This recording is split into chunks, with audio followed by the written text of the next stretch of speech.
What up, world? This is the GNetik recording live from outside of Chicago. And per today's Instagram vote, we are going to do a midterm review on the TGN Spec Brian's GNetik gear. So if you haven't followed this YouTube channel or any of my other social media like the GNetik on Instagram or thegnetik.com for very long, check out some of my older videos just to get a flavor for what TGN Spec is and what this current iteration is. I'm going to try and keep the videos a little bit more tight on time. I know everybody's very busy, and maybe a 10 or 15 minute review might be a little bit easier than a 30-minute review. If you missed the old reviews, please comment in the comments section and let me know, and maybe I can go back to longer for future videos. But for now, we're going to focus on short and just try and hit all the high and low points very concisely with this gear. So first things first, we'll take a look at the glove. I think this is always, everybody's favorite thing. Try a glove on in the store, check out the brake, pop the pocket open it up, check on the strapping. So this glove is the closest thing to stock of anything in this current iteration of the TGN Spec. The only changes were the graphic, which doesn't obviously affect the performance. And then secondly was the tee. I went with a single tee and went with the Brian's anchor tee, and then went with 1 extra inch of pocket depth.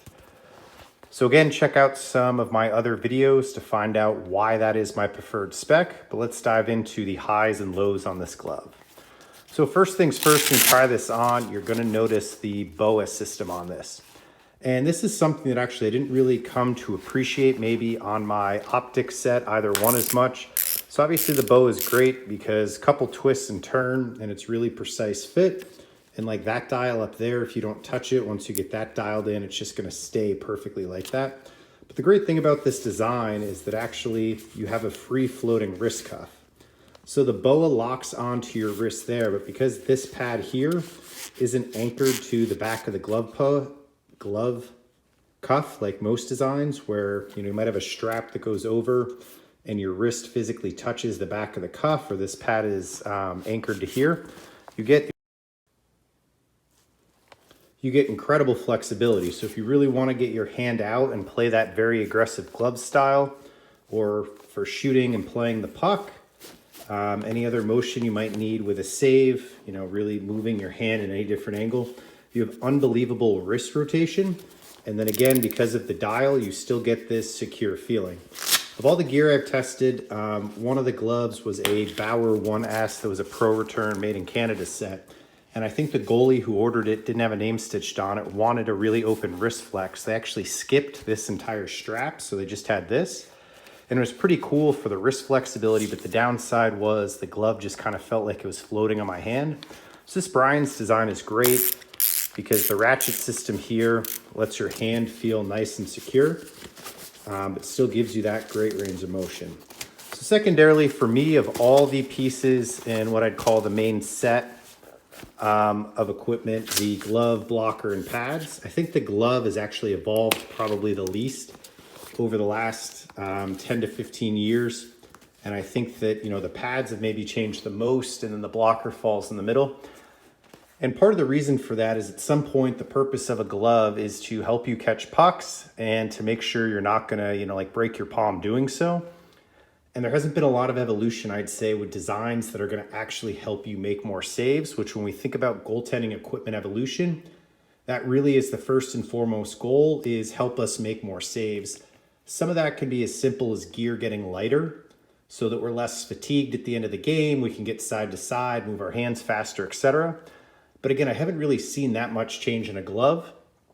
And one of the things I was thinking about using this glove is, this is probably the most broken in glove I've ever had. And that was out of the box. This is after I lost count of skates, but probably at least 10, maybe 12. And it just closes so effortlessly and so pancake that even though you might sleep on the game ready break is actually a performance feature, I really cannot think of a single pop out I've had, and I'm able to get really good control of my stick when holding it. And I didn't do a single thing to this glove other than use it for break-in. So when I think about this glove, I actually think that the game ready break helps with performance, because I'm not dropping pucks, I'm not getting pop outs, and it also closes so well that I'm not really getting stingers because this area where my hand is broken is never really exposed, if you will, because I'm always able to close it so quickly. So overall, I don't really have too much negative points to say about this glove. The only really area of concern I had was when I first got it and tried it on, the break was incredible, but the thumb right here just felt a little bit off, and that was coming from comparing it to like my GNetik, which is a different break. But after the glove broken in, what I figured out is there's a pad right there that's nice and plush, and I think it softened up, and my thumb is in kind of a nice little cradle, like the palm piece is molded to my hand. So it feels great right now. So again, Game Ready break is absolutely sensational on this, to the point where I think it actually helps me make more saves. You know, I'm not giving off any awkward rebounds, also not really getting any stuck in the palm. And then the wrist mobility on this is phenomenal. The pancake closure as well is another great feature. So this is the TGN Spec GNetik 4 glove.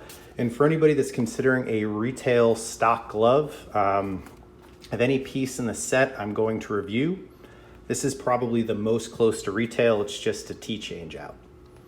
So pretty safe to say, if you like what you see in this review, you should be able to pick up the retail model and be very happy. Next up is the blocker.